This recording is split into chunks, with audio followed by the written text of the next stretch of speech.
Pemirsa, sepekan kembali ke hadapan Anda. Menjelang perayaan Hari Ulang Tahun ke-75 Kemerdekaan Republik Indonesia, Disporapar Hulu Sungai Tengah harus menyeleksi ulang Paskibra menjadi 8 orang dan akan bertugas secara bergantian, 3 orang sebagai petugas upacara peringatan ke-75 detik-detik proklamasi dan 3 orang lainnya sebagai petugas penurunan bendera, sedangkan 2 lainnya sebagai cadangan. Menindaklanjuti pedoman dari Kementerian Sekretariat Negara Republik Indonesia, Dinas Pemuda, Olahraga, dan Pariwisata Hulu Sungai Tengah melakukan seleksi ulang anggota Paskibra yang sebelumnya dinyatakan lolos 45 orang hanya menjadi 8 orang. Hal ini dilakukan untuk menyesuaikan dengan pelaksanaan upacara Hari Ulang Tahun Kemerdekaan RI di tingkat pusat yang hanya menugaskan 3 orang sebagai pasukan pengibar bendera. Adapun 8 orang Paskibra yang lolos akan bertugas secara bergantian, 3 orang sebagai petugas upacara peringatan detik-detik proklamasi dan 3 orang lainnya sebagai petugas penurunan bendera, sedangkan 2 lainnya sebagai cadangan. 3 orang terpilih menjadi Paskibra Provinsi, jadi tersisa 41 orang. Nah, dari 41 ini berdasarkan ketentuan bahwa yang melaksanakan itu untuk pengibaran hanya 3 orang. Jadi pengibaran pagi 3 orang, kemudian penurunan benderanya nanti 3 orang. Jadi kami menseleksi kembali untuk menjadikan 8 orang yang bertugas. Jadi dari 8 orang itu 6 orang sebagai petugas, 2 cadangan. Wahyudi menambahkan, sebelumnya dari 45 orang tersebut, 3 orang diantaranya dinyatakan lolos sebagai Paskibra untuk bertugas di Provinsi Kalimantan Selatan. Ahmad Rizky, Barabai, Banjar TV. Selanjutnya, sudah lama tidak beroperasi akibat pandemi, akhirnya 5 tempat wisata di Hulu Sungai Tengah kembali dibuka. Kepala Disporapar Hulu Sungai Tengah menghimbau kepada pengelola tempat wisata agar mematuhi dan melaksanakan protokol kesehatan yang ditetapkan, di samping pengunjung agar mematuhi arahan pihak pengelola. Dinas Pemuda, Olahraga, dan Pariwisata atau Disporapar belum lama tadi menerbitkan surat edaran tentang pembukaan secara resmi terhadap 5 tempat wisata di Kabupaten Hulu Sungai Tengah. Kelima tempat wisata tersebut yaitu Limbuhang, Pulau Mas, Riam Bajandik, Manggasang, dan Baruh Bunga. Sebelumnya terhadap tempat wisata tersebut sudah dilakukan pemeriksaan dan pemantauan mengenai kesiapannya menerapkan protokol kesehatan. Kepala Dinas Disporapar Wahyudi beralasan pembukaan tempat wisata ini untuk menggerakkan ekonomi masyarakat namun tetap dengan protokol kesehatan. Bersama dengan tim evaluasi dan pemantauan pembukaan objek wisata yang dibentuk dan merupakan bagian dari gugus tugas percepatan penanganan COVID Kabupaten Sungai Tengah melakukan pemeriksaan lapangan. Nah, dari pemeriksaan lapangan tersebut kami menilai ada 5 objek wisata yang sudah memenuhi ketentuan atau kriteria yang kami tetapkan, sehingga pada saat ini terhitung 1 Agustus tadi sudah kami nyatakan boleh dibuka. Wahyudi menghimbau kepada pengelola tempat wisata agar mematuhi dan melaksanakan protokol kesehatan, di samping pengunjung agar mematuhi arahan pihak pengelola. Ahmad Rizky, Barabai, Banjar TV. Pemirsa, proses pembuatan topi purun kini sudah semakin mudah. Dukungan sistem mekanik berangsur menggantikan tenaga orang untuk memipihkan batang purun. Namun untuk menganyamnya tetap menggunakan keterampilan tangan pengrajinnya.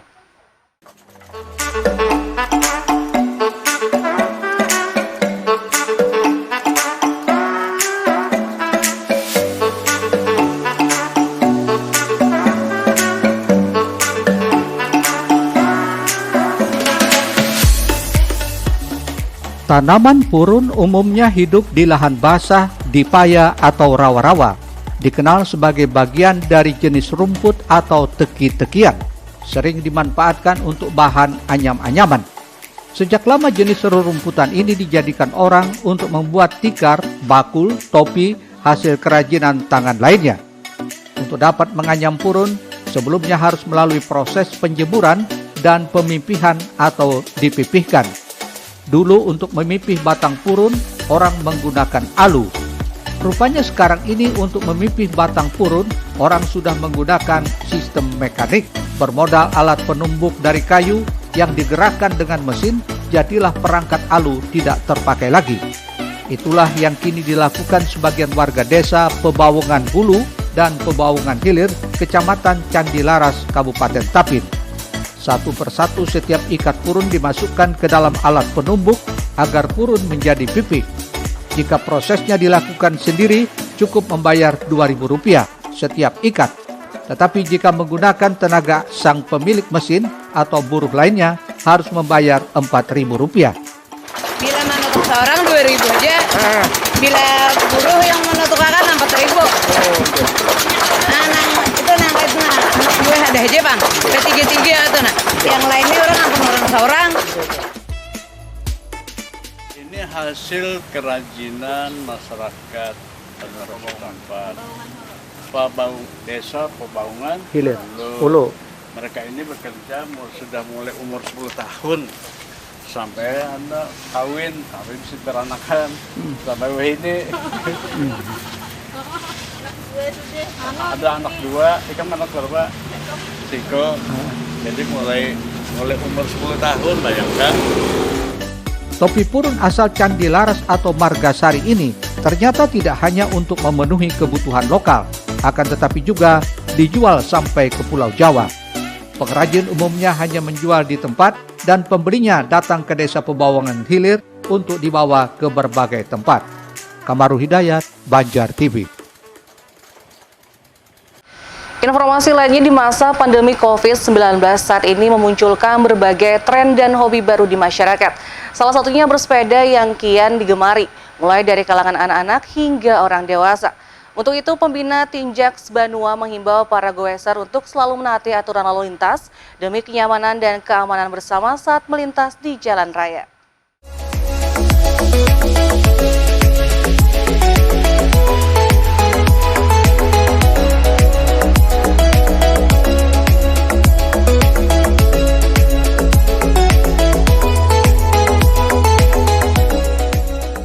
Di masa pandemi COVID-19 saat ini ternyata memunculkan berbagai tren dan hobi baru di masyarakat. Salah satunya hobi bersepeda yang kian digemari, mulai kalangan anak-anak hingga orang dewasa. Biasanya pesepeda ini mengelilingi sejumlah kawasan jalan saat siang maupun malam hari. Alasannya untuk menyehatkan tubuh atau hanya sekedar melepas kepenatan karena terlalu lama berdiam di dalam rumah. Banyaknya para penggemar pesepeda ini ternyata memunculkan komunitas baru seperti Tinjaks Banua yang terbentuk sejak bulan Februari lalu.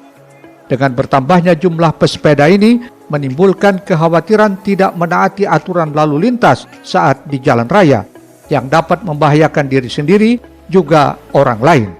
Karena itu, pembina Tinjak Banua Didit menghimbau para pesepeda Banua tetap menaati aturan lalu lintas seperti berhenti saat lampu merah serta tidak memakai jalan flyover di Jalan Jenderal Ahmad Yani, kilometer 3 Banjarmasin. Bawahnya kita taatin aja peraturan lalu lintas. Nah itu kebanyakan yang goeser-goeser juga kayak lampu merah, itu sering diterobos. Kalau bisa jangan, kita ikutin aja aturan lalu lintas yang ada. Bagi sekarang kan flyover juga itu kan nggak diperbolehin ya, nggak boleh naikin ya, jangan sampai lah kita melanggar. Itu aja mas, harapan kita ya itu. Komunitas ini mengusung tema "Jangan Tapi Ditunggui, Bisa Datang Sorang", mengajak 100 lebih anggotanya untuk bersepeda bersama sambil menikmati kuliner dan pariwisata Kalimantan Selatan.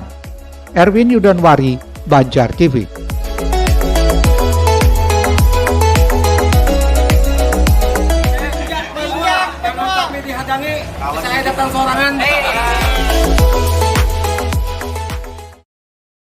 Tuntas sudah lintas Banua sepekan kali ini, nantikan rangkaian berita terpilih lainnya minggu depan hanya di Banjar TV.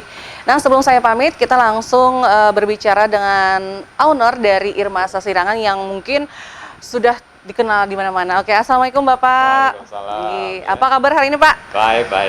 Baik, alhamdulillah. Senang sekali bisa didatangi ya ke tempat kami Irma Sasirangan. Nggih. Nah Pak, siapa sih yang nggak kenal dengan Irma Sasirangan gitu? Nah, oke Pak, apalagi ini kan di tengah pandemi COVID-19 nih Pak. Mungkin beberapa usaha mungkin banyak yang down ya Pak ya. Nah kalau di Irma Sasirangan sendiri gimana nih Pak untuk tingkat jual belinya sendiri Pak? Apakah ada pengaruh atau gimana nih Pak?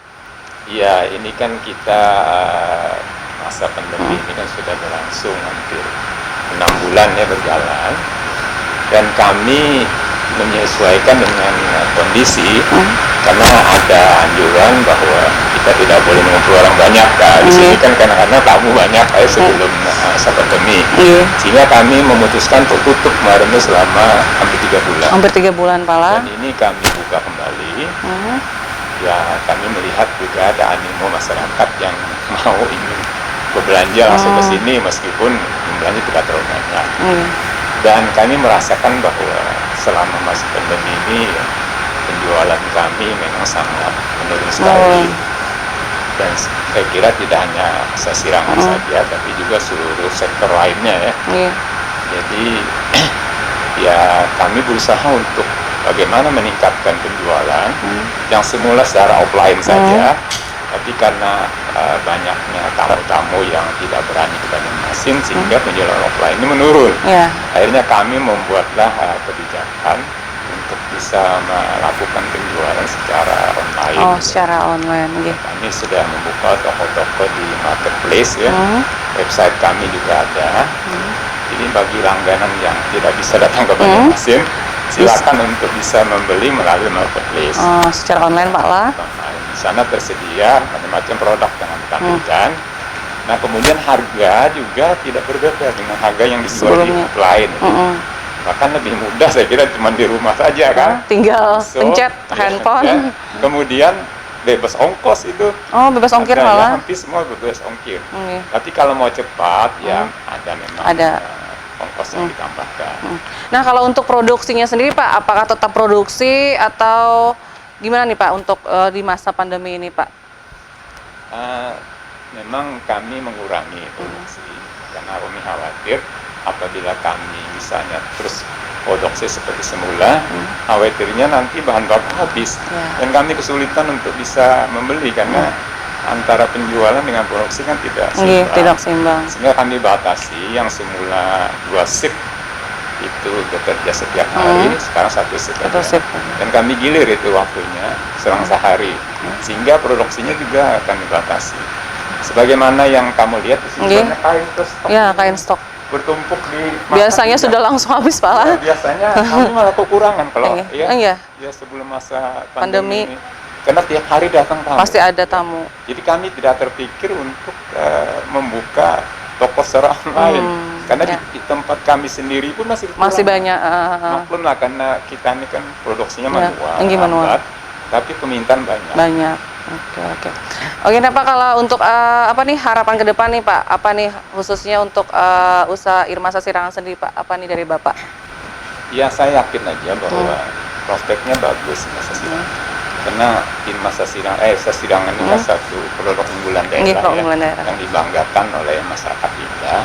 Bahkan nama Sasirangan ini sudah mendunia ya. Anggaplah di Indonesia ini sudah hampir seluruh Indonesia orang kenal.